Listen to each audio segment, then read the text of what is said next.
Stepping Stones Daily Devotional, September 26th, 2010. The title of today's devotional is, Are You a B.O.B.?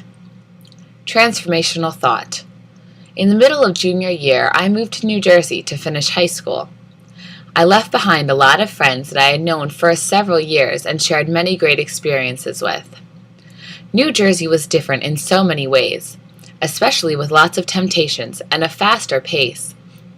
My big dilemma, I did not know who to hang out with.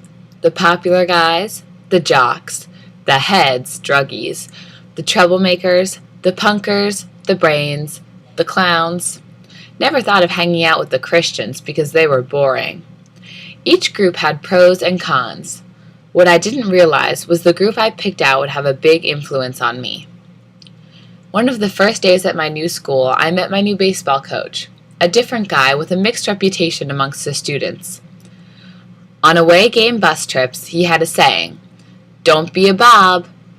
I asked my teammates what the heck a Bob was, and they told me, B.O.B., back of the busser. Coach knew the troublemakers always went to the back of the bus to smoke, make out, vandalize the seats, pick on others, gossip about teammates or coaches, moon other cars, etc. I looked at who was at the back, both on the team bus and the bus to school in the morning, and I realized he was right. Bob wasn't necessarily a geographical identifier as much as a character identifier. Are you a Bob? Do you hang out with Bobs? How do you identify the Bobs now, as an adult? Today, look at your character. Are you handling yourself the way you should? How could you be an anti-Bob in tough situations, instead being a lighthouse to others? Are the Bobs you are letting influence you? Why are you going to the back of the bus if you know that's where the Bobs are? If you don't make an intentional decision to avoid the Bobs, you will gravitate to them and they will influence you. Remember, some Bobs are wolves dressed in sheep's clothing, so watch out for the subtle deceptions of the evil one. Prayer. Dear Father, thank you for loving me even when my character at times is questionable and I act like a Bob. Thanks for sending your Son to model the character that delights you and also brings me the most fulfillment in life. Please help me develop eyes that really see Bobs and anti-Bobs and courage to avoid the acute thrills the Bobs will bring.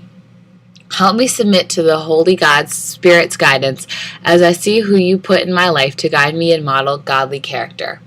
Help me be more aware of the influence I have on my kids and family and be a better steward of my heart and the behaviors that flow out of it. In Jesus' precious name, and all God's children say, Amen. The truth. 1 Corinthians 1, verses 26 through 27. For consider your calling, brothers. Not many of you were wise according to worldly standards. Not many were powerful. Not many were of noble birth. But God chose what is foolish in the world to shame the wise. God chose what is weak in the world to shame the strong. Titus 2, verses 7 through 8.